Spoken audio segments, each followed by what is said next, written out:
1절에서 6절 말씀, 창세기 제일 먼저 첫 번째 성경 창세기 39장 1절에서 6절 말씀, 제가 한 절 읽고 여러분이 한 절 읽고 하겠습니다.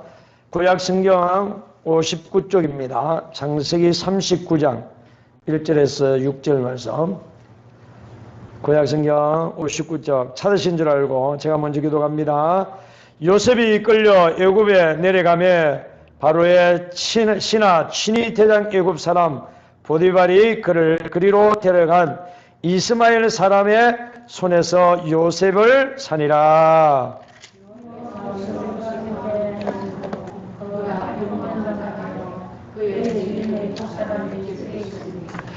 그의 주인이 여호와께서 그와 함께 하심을 보며 또 여호와께서 그의 범사에 형통하게 하심을 보았더라.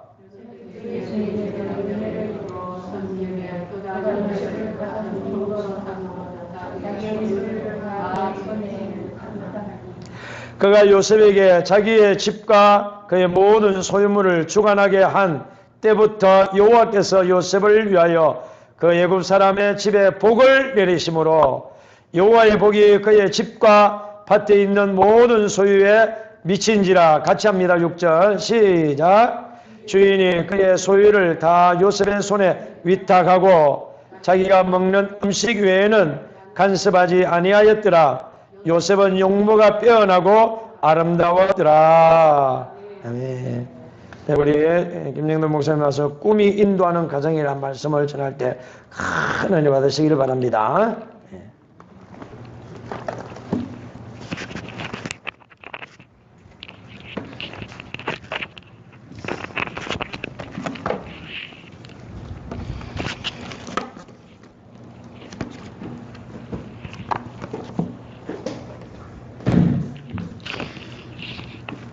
이 땅 구석구석에 흐르는 그리스도의 복음을 전하는 것, 그것이 하나님께서 우리에게 주신 꿈이라고 말씀드렸고, 주의 거룩한 청년들이 한 손에는 복음을 들고 한 손에는 사랑을 들고 전국을 이 땅 구석구석을 누비며 주의 복음을 전하는 그리스도의 계절이 오게 해달라는, 그것이 진정한 우리들의 꿈이라고 말씀드렸지요.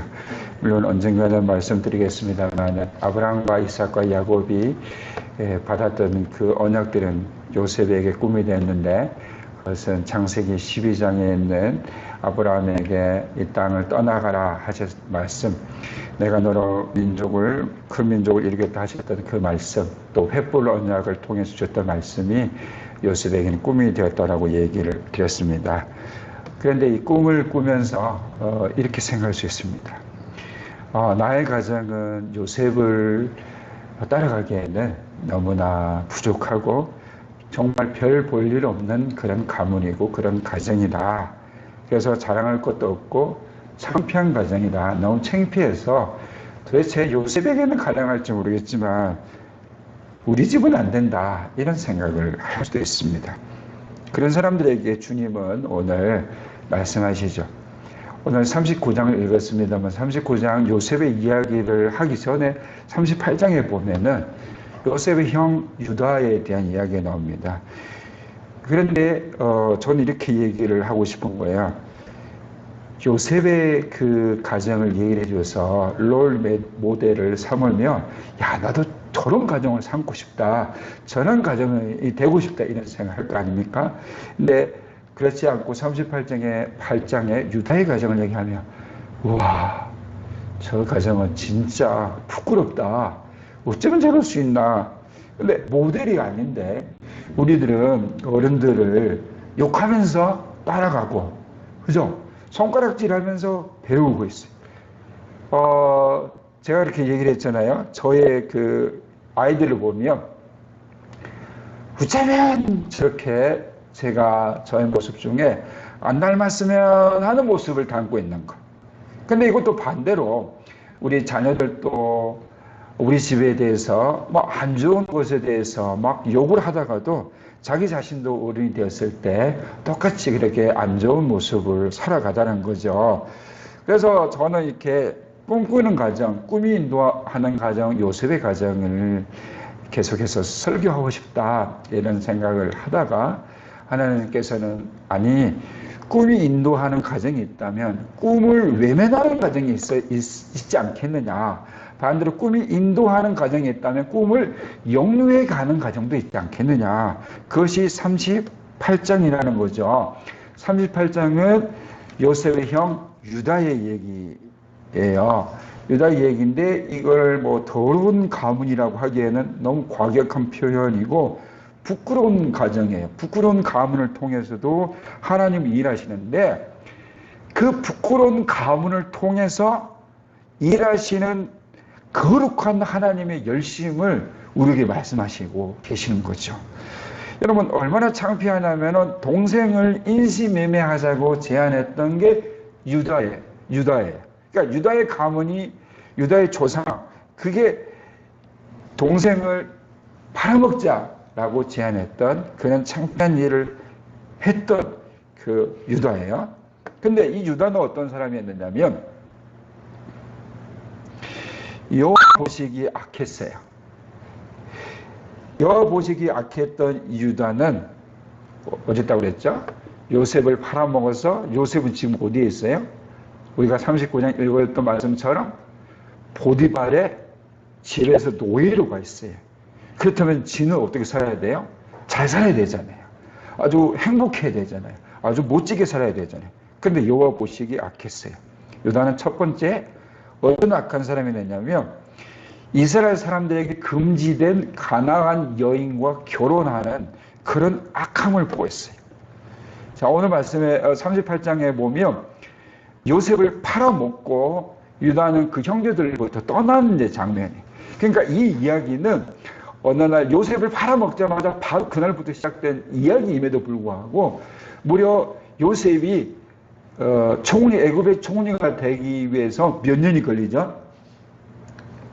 노예로 팔리고 나서부터 몇 년이 걸려요? 13년이 걸리죠. 여러분 숫자를 안 세워서 모를 건데 17살에 팔리고 30살에 총리가 됐으니까 13년이에요. 그러니까 13년의 이야기인데 애굽의 총리가 되고 나서 바로 유다가 바로 그 총리 되는 그 누구야? 요셉을 만난 게 아니잖아요. 첫 번째 풍년이 있고 7년 뒤에 두 번째 흉년이 될 때 만났잖아요. 그러면 13년 더하기 못해도 7년에서 10년이잖아요. 그러면 22년간에 수학도 못하는데 그걸 어렵게 얘기하지 말라는. 그러니까 요셉을 팔아먹고 약 22년 동안의 이야기예요. 이 이야기인데 자 유다는 자기 형제들부터 떠났죠. 떠났는데 이스라엘 사람들에게 금지된 가나안 여인과 결혼을 해요. 얼마나 말씀 없이 사는지 자신이 약속의 자손인 것을 전혀 인식도 못하고 살아요. 주변 사람들이 그렇게 사니까 그렇게 사는 거예요. 주변에 이스라엘 사람들이 있어서 이스라엘 사람들은 절대 가나안 여인과 결혼하면 안 된다라고 주변에서 얘기를 했으면 그렇게 따를 건데 주변에는 지금 이스라엘 공동체가 아니잖아요. 그래서 주변의 사람들이 가나안 여인과 결혼하니까 유다도 그렇게 결혼하고 살아요. 근데 이 사람에게도 아들이 태어나죠. 엘, 오난, 셀라. 그러니까 그런 사람에게도 결혼도 하고 그런 사람에게도 자녀가 태어난다니까요. 딸의 기록이 안 돼 있는데 세 아들이나 우리나라는 아들 좋아하는데 아들 셋이나 낳았어요. 자, 이 사람은 본래 유다는 모태신앙이잖아요. 우리 요즘 말로 하면 모태신앙인데 그가 인신매매 하지 말라는 율법을 지키지 않았어요. 동생을 팔았잖아요. 근데 이 사람은 나는 인신매매를 하지만 가인처럼 뭘 하지 않는다라고 자기 스스로 위로했을까요? 인신매매를 하지만 가인처럼 살인을 하지 않는다라는 착각 속에 살아요. 우리도 그럴 수 있잖아요. 나는 저 사람처럼 그런 못된 짓은 하지 않는다. 이렇게 생각했어요. 나는 무슨 말씀을 지키는데 나는 저 사람은 안 그런다. 근데 이게 사람이 이제 모태신앙인 것처럼 살죠. 근데 하나님의 형상을 닮은 사람 동생을 인신매매로 팔았어요. 그리고 그 형제를 떠나서 가나안 여인과 결혼했어요. 이게 하나님 보시기에, 여호와 보시기에 악한 유다의 첫 번째 모습이에요. 두 번째 모습은 유다의 아들들이 여호와 보시기에 악한 생활을 했어요. 여러분, 우리는 부모들로서 정말 잘 살아야 돼요. 이 잘 산다는 말이 뭐 경제적으로 잘 살라는 말은 전혀 아니에요. 뭐 전혀라는 표현이 좀 그렇지만 제가 강조하기 위해서 하는 건데, 어떻게 하나님의 말씀으로 이 세상을 살아야 되는지가 우리들의 몫이에요. 왜 그러냐면 아까도 말씀드렸지만 자녀들은 그 부모의 뒷모습을 보고 살잖아요. 부모의 그런 모습을 보고 살아요. 저희 아이들이 3남매잖아요. 대학교를 학과를 선택할 때 저하고 아내는 전혀 관여를 안 했어요. 이 학과라고 가라, 저 학과라고 가지는 않았어요. 근데 제가 하고 있는 일을 3명이 나눠서 해요. 첫째는 교사로서 가르치는 역할을 하죠. 두 번째 아들은 이 상담 학과를 졸업해서 상담사로 사겠대요. 셋째 딸은 이제 교육자에서 목회자로서 또 이렇게 밟고 있잖아요. 그래서 제가 이 아이들한테 첫째 너는 아빠의 가르치는 일을 본받아서 교사가 이렇게 하지는 않아요. 제 마음에 교사가 되고 싶은 마음도 있었어요.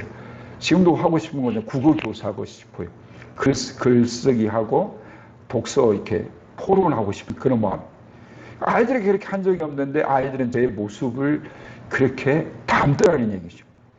유다의 아들들 두 아들은 엘과 오나는 하나님께서 보시기에 악해서 두 아들 죽이셨다고 말씀하셨어요. 38장 7절이에요. 엘이라는 아들을 하나님 보시기에 악해서 죽이셨다고 그랬어요. 두 번째, 이 오난이라는 그 아들이 형사치수죄라고 그래서 그 계대결혼이라고 그래요. 형이 자식이 없이 죽으면 그 남동생이 그 형수와 결혼해가지고 아들 낳아야 돼요. 그래서 가문이 이어져 가게 하는 건데, 이 형 엘이 자식이 없어 죽었어요. 아마 누군가 이렇게 얘기를 해요. 이 다말이라는 부인을 이렇게 사랑하지 않고 다른데 이렇게 다른데 바람 피운 것 같다. 그래서 그 아이를 낳지 않고 하나님 보시기 악해서 죽인 것 같고, 두 번째도 오난이라는 동생도 이 형수하고 결혼해서 이렇게 자식을 낳아야 되는데 이래 밤에 잠을 자는데 자식을 낳을 수 있도록 그렇게 하지는 않았어요. 그러니까 하나님의 말씀대로 이게 나중에 계대 결혼에 이제 율법까지 들어가나요? 근데 그게 이제 하나님 보시기에 악했다는 거예요. 이도 그 일이 여호와가 보시기에 악함으로 여호와께서 그도 죽이시니라고 38장 10절에 말씀하고 계세요. 그러니까 첫째 유다도 두 번째 아들들도 여호와 보시기에 악한 생활을 했다는 거죠. 세 번째, 여호와 보시기에 악한 사람은 유다는 며느리보다 못한 생활을 했어요. 이 며느리 또한 이스라엘 공동체의 그 딸은 아니죠. 가나안 여인이었을 것이라는 그런 주석이 있어요. 그런데 그러면 첫째 아들 엘이나 둘째 아들 오난이 그렇게 여호와 보시기 악해서 여호와께서 죽이셨으면 정신을 차려야 되거든요. 정신을 차려야 되는데 정신을 못 차려요. 안 차려요.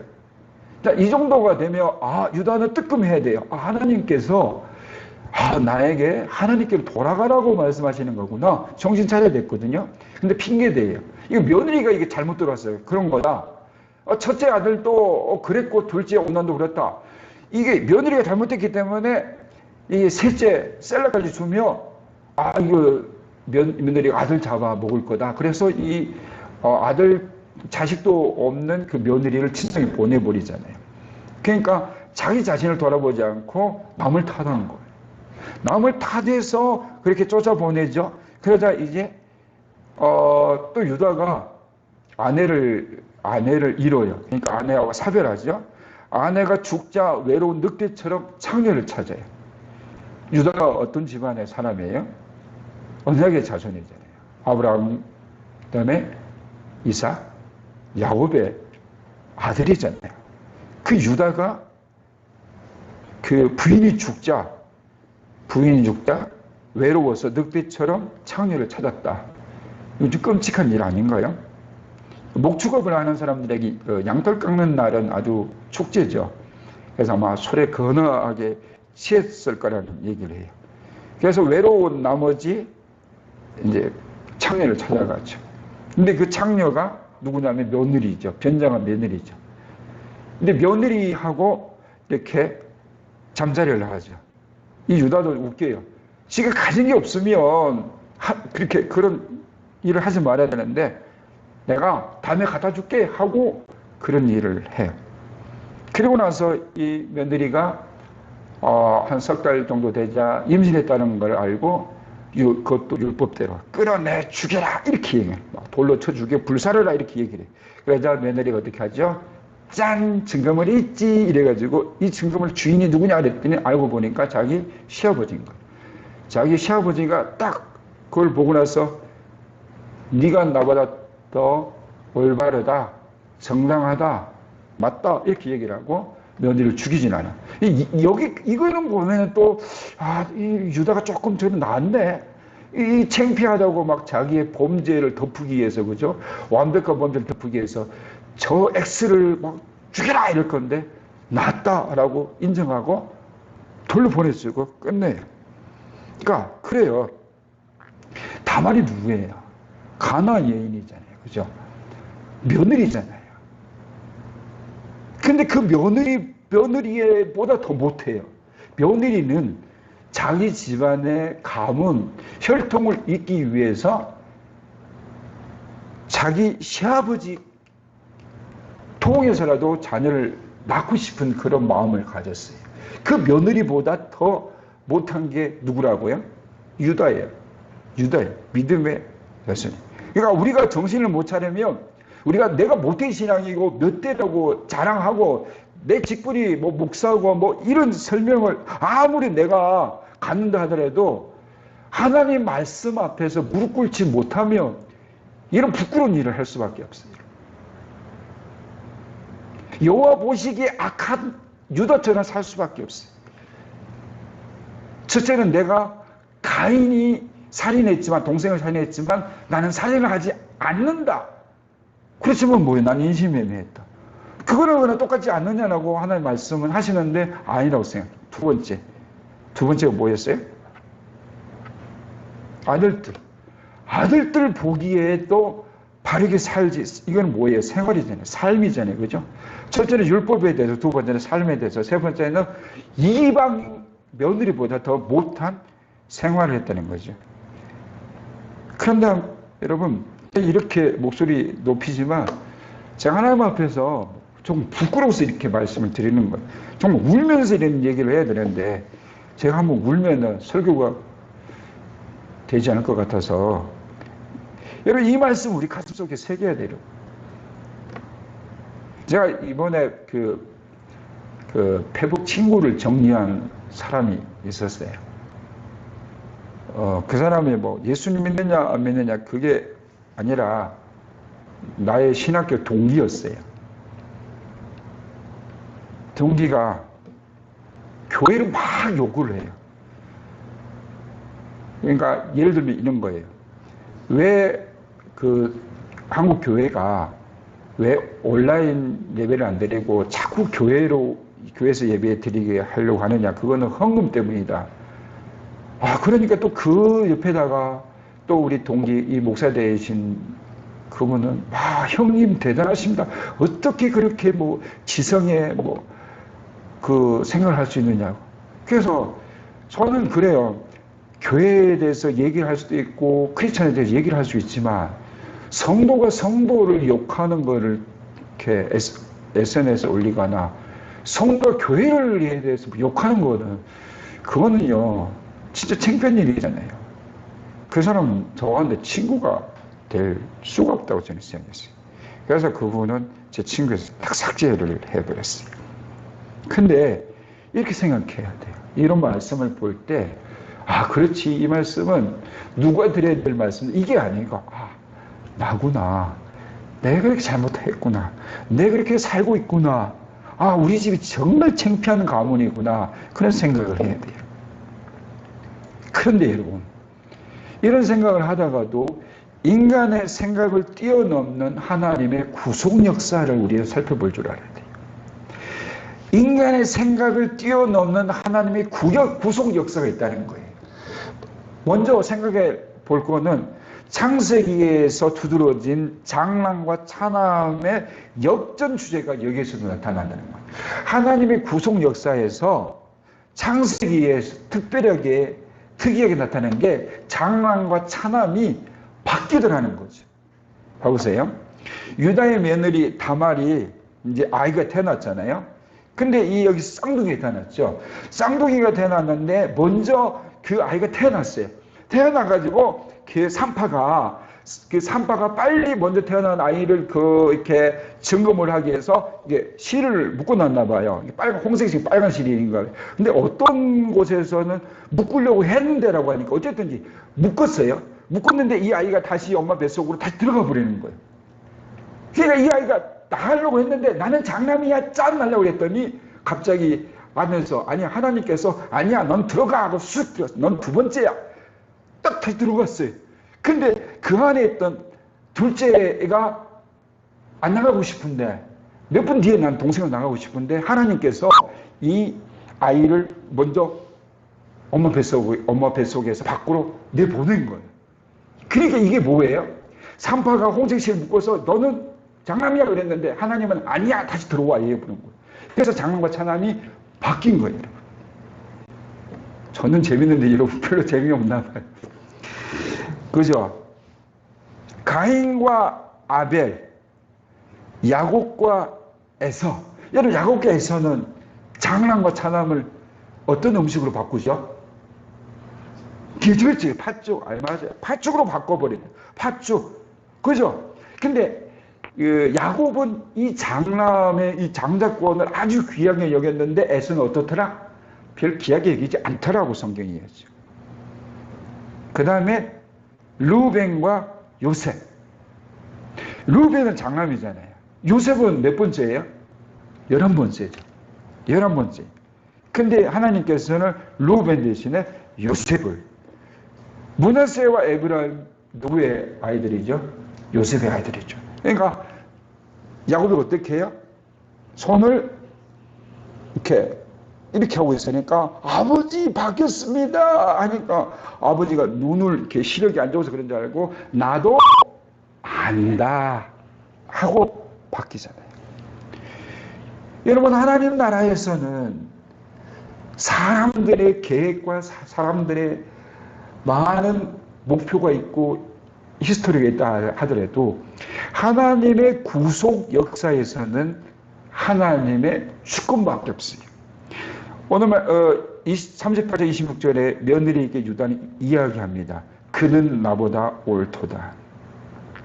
그러니까 유다는 그냥 욕정에 이끌려서 결혼하면 안 되는 가나안 여인과 결혼하고 그 다음에 며느리도 가나안 여인과 자기 아들들 결혼시키고 그리고 외로워서 창녀를 찾아가죠. 그렇지만 죽이려고 할 때 하나님께서는 결국 죽이지 않고 쌍둥이 태어나게 하죠. 그 다음에 얘들이 누구예요? 마태복음 1장에 있는 말씀이죠. 나중에 살펴봐요. 자, 첫 번째는 창세기에 두드러지는 장남과 차남 역전 주제가 여기에서 하나님의 구속 역사에도 나타나고, 두 번째예요.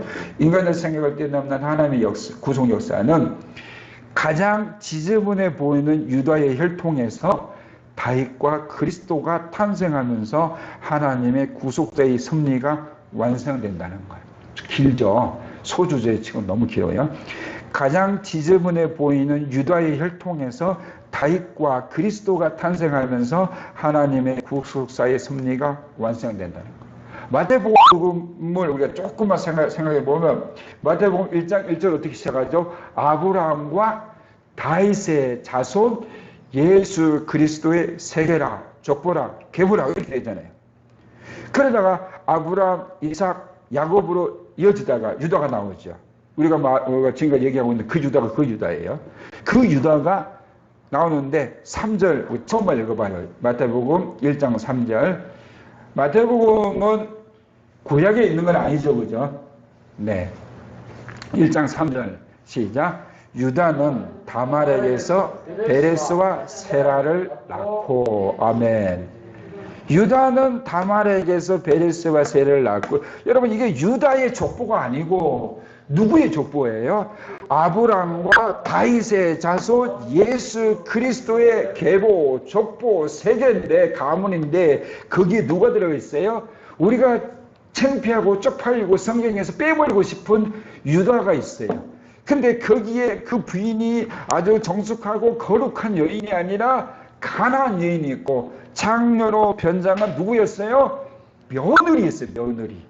근데 아들을 낳고 싶어가지고 첫째 신랑 누구였죠? 엘. 둘째 신랑은요, 오나. 셋째는요, 유다. 이 여자도 참 기구한 팔자였죠, 그죠? 이렇게 부끄러운 가정에, 부끄러운 가문에 어떻게 예수 그리스도가 태어날 수 있느냐고요. 아, 성경은 거짓말이었구나. 부끄러운 건 그래도 부끄럽다고 얘기를 하는구나. 근데 부끄럽다고 표현된 것도 아무도 없는 것. 아주 자랑스러워요. 봐보세요. 이게 적용해봐요. 나는 어떤가? 내 가문은 어떤가? 내 가문은 정말 쪽팔리고 유다의 가문보다 더 부끄러울 수도 있어요. 제가 저희 아버지에 대해서, 저희 할아버지에 대해서 얘기를 끊어놓으면 저는 유다보다 더 부끄러울 수 있죠. 근데 하나님께서는 그 족보, 그 가문이 아니라 마태복음 1장 아브라함과 다윗 예수 그리스도의 계보, 예수 그리스도의 족보가 바로 저의 족보라는 거예요. 여러분의 족보라는 거예요. 아멘도 안 하는 거지. 여러분의 족보가 이 족보예요. 여러분은 아브라함과 다윗 자손 예수 그리스도의 족보 안에 이미 기록되어 있어요. 하늘나라에 가면 이 족보가 그 족보예요. 저희가 광산김씨 37대소 법우왕이 우리 선조다라고 얘기를 하는 거, 광산김씨, 그게 중요한 게 아니라는 거죠. 하늘나라에 가면 아브라함과 다윗의 자손 예수 그리스도의 계보 족보가 저와 여러분의 족보이라는 것입니다. 아주 저는 엄청 귀하게 생각했는데 여러분도 귀하게 생각하실 줄 믿습니다. 인간의 생각을 뛰어넘는 하나님의 구속 역사는 이제 오늘 본문 그 설교 제목하고 이제 돌아온 거예요. 셋째, 인신매매로 팔았지만 그곳에서도 형통케 하시는 하나님의 섭리라는 거죠. 그러니까 인간의 생각을 뛰어넘는 하나님의 구속 역사 세 번째는 인신매매로 팔렸지만 그곳에서도 형통케 하시는 하나님의 섭리, 그 섭리가 요셉의 섭리요 저와 여러분의 섭리라는 것입니다. 와, 이 오순절 개똥 같으면 막 두 손 들고 아멘 아멘 하고 조영기 목사님이 이런 설교를 했으면 막 70만 명이 박수치고 손뼉 칠 건데, 여러분 하면서 가발 쓰고, 여러분 오늘도 이렇게 하면은 하면 할렐루야 목사님 100세까지 사시기를. 근데 제가 설교를 해도 아이고 설교 언제 끝날 거나 되게 길게 하네 하실 건데 마음대로 하세요. 저는 하나님의 사명 받아서 할 거니까요. 그렇다면 여러분 봐보세요. 요셉의 이야기는 무슨 이야기예요? 인생 역전의 이야기. 제가 작년부터 올 초까지 진짜 힘들 때 있잖아요. 시와 그림이 찬양. 하나님 역정케 하시는 하나님. 역정케 하시는 하나님이라는 찬양을 엄청 좋아했어요. 엄청 많이 불렀어요. 사람은 저와 아내 하나님의 사업을, 하나님의 사역을 짓밟아버리고 우리 스스로가 너무 창피하고 쪽팔려서 스스로 목숨을 끊게 할 수도 있었겠죠. 우리 아버지처럼, 우리 장인처럼. 근데 거기서 안 죽고 살아났거든요. 안 죽고 살아난 게 뿐만 아니라 몇 달 지나니까 웃고 있고 계속해서 북부교회에서 오후마다 설교를 하고 있거든요. 오후마다 설교를 성도들이 아멘 하든지 안 하든지 막 목에다 핏대를 내고 막 설교를 하고 있거든요. 마귀가 보기에는 어떨 것 같아요? 하나님은 우리를 역정케 하신 하나님이라는 것이에요. 요셉의 이야기가 그 이야기예요. 인신매매로 팔렸지만 하나님은 어떻게 하신다고요? 형통케 하신다. 형통케 하신 하나님이 요셉의 하나님이고 저와 여러분의 하나님이라는 걸 여러분 믿으시기 바랍니다. 요즘 목사님들이 자주 쓰는 나를 죽이지 못한 고통은 고통이 아니다라는 말을 하잖아요. 근데 그거는 성경에 없는 얘기예요. 니체라는 철학자가 했던 말이거든요. 나를 죽이지 못한 고통은 고통이 아니고 나를 성숙해 한다. 니체가 했던 말이죠. 정말 그런 것 같아요, 여러분. 요셉을 죽이려고 달려왔던 인신매매, 그 다음에 살인은 결국 요셉을 어떻게 했어요? 더 강하게 했어요.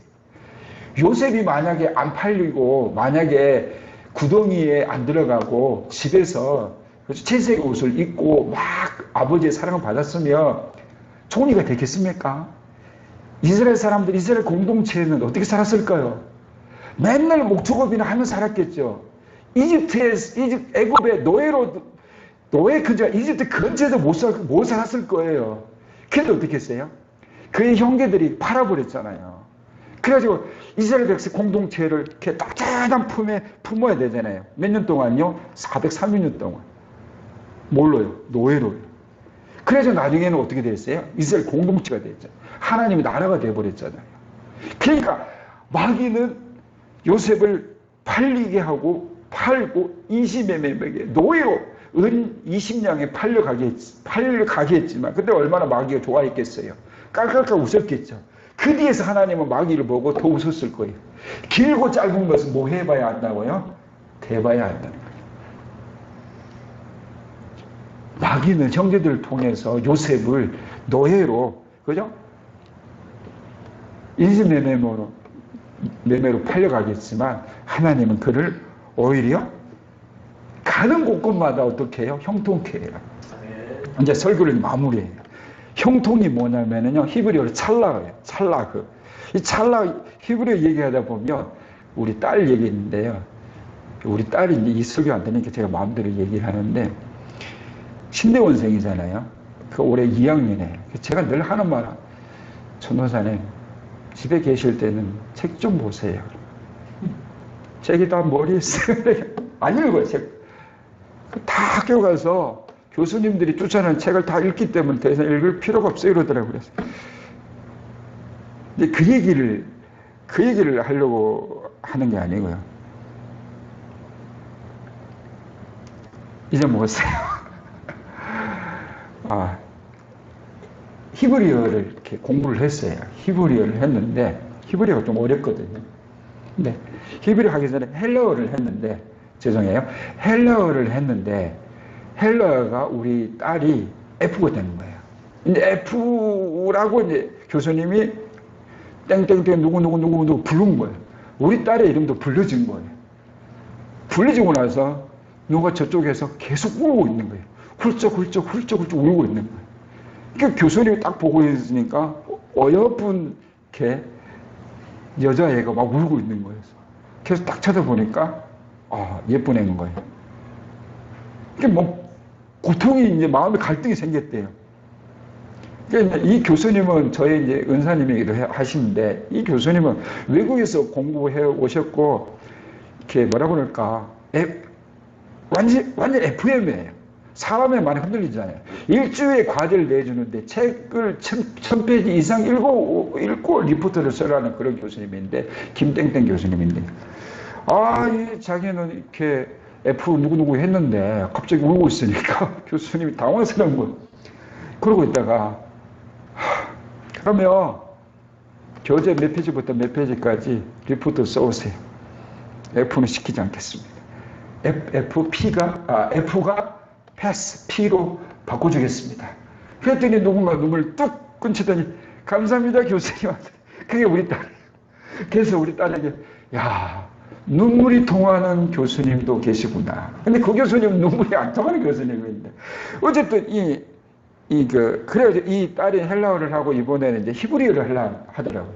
히브리어를 하려고 했는데, 제가 이제 오후에 어린이집에 가서 이제 또 섬기고 해야 되기 때문에 못했대요. 못했는데 섭섭했는데, 아빠 안 하길 잘했대요. 왜?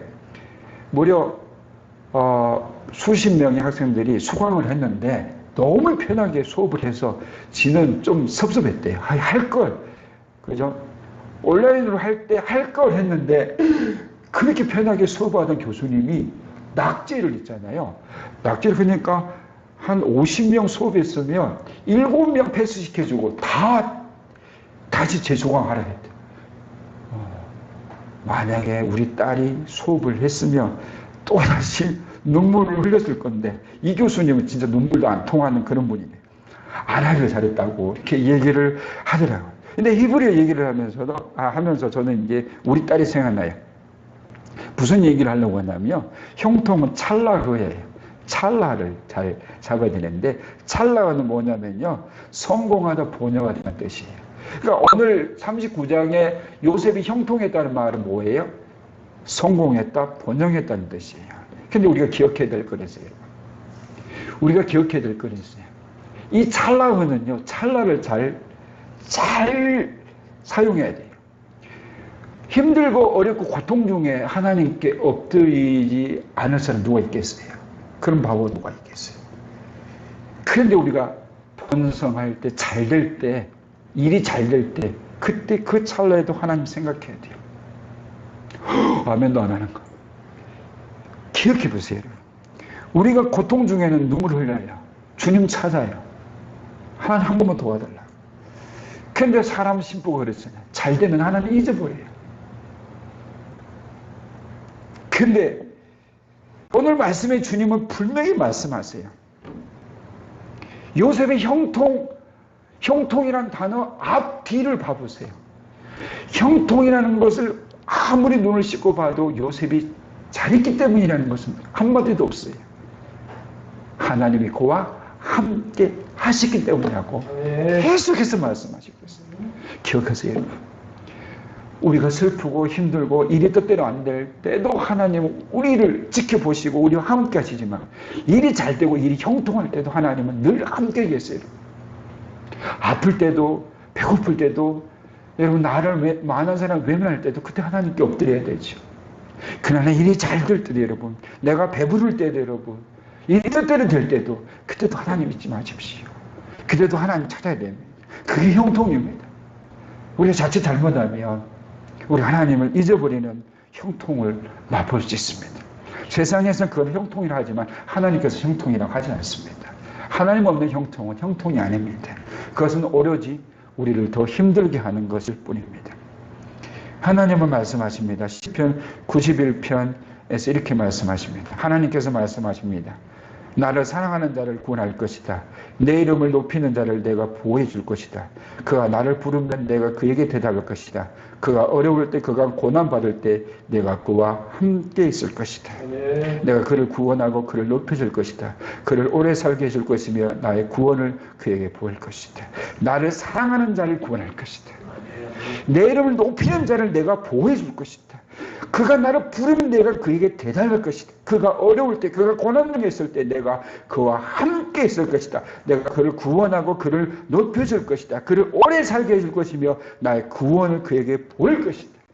요셉을 높여주신 것은, 요셉을 형통케 하신 것은, 요셉이 총리가 되게 하신 것은 요셉을 통해서 하나님의 꿈들이, 하나님의 구원이, 십자가의 복음이 이집트와 지금 전 세계의 복음이 전해지게 하려는 뜻입니다.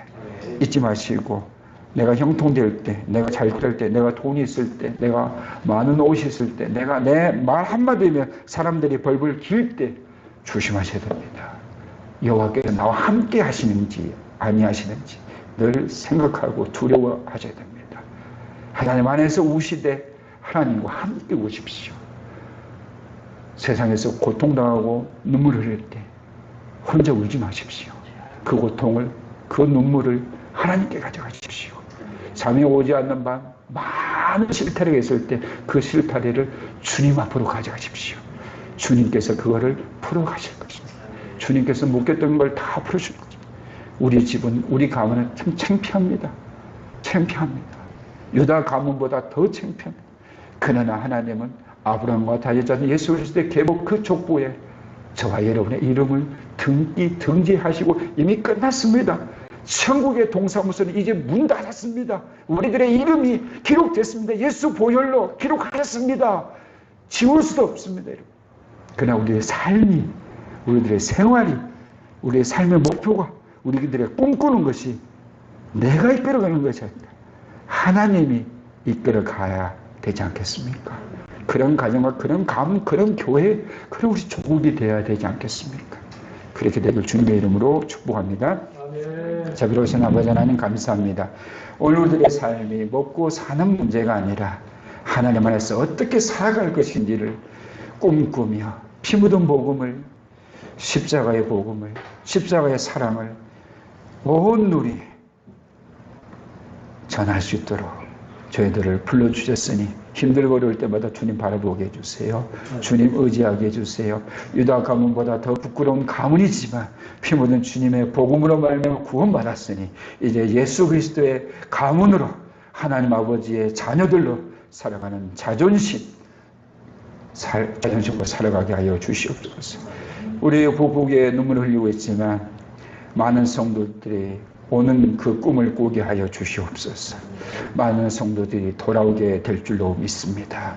우리 성도들의 아픔이 치유될 줄 믿습니다. 우리 성도들의 기도가 응답될 줄 믿습니다. 우리 성도들의 경제가 회복될 줄 믿습니다. 우리 성도들의 자녀들이 회복될 줄 믿습니다. 시험 치면 아버지 하나님 합격되게 해주시고 아버지 하나님 물질 투자하면 아버지 하나님 더 많은 것으로 복으로 돌아오게 해주시옵시고 성도들에게 다른 사람들을 위해서 아버지 하나님 구제하면 그 구제가 우리를 더 풍요롭게 하는 그런 역사 있게 하여 주시옵소서. 이제 부부교회는 주님 안에서 뛰어놀게 해주시옵시고 찬양하게 하여 주시옵시고 즐거워하게 하여 주시옵소서.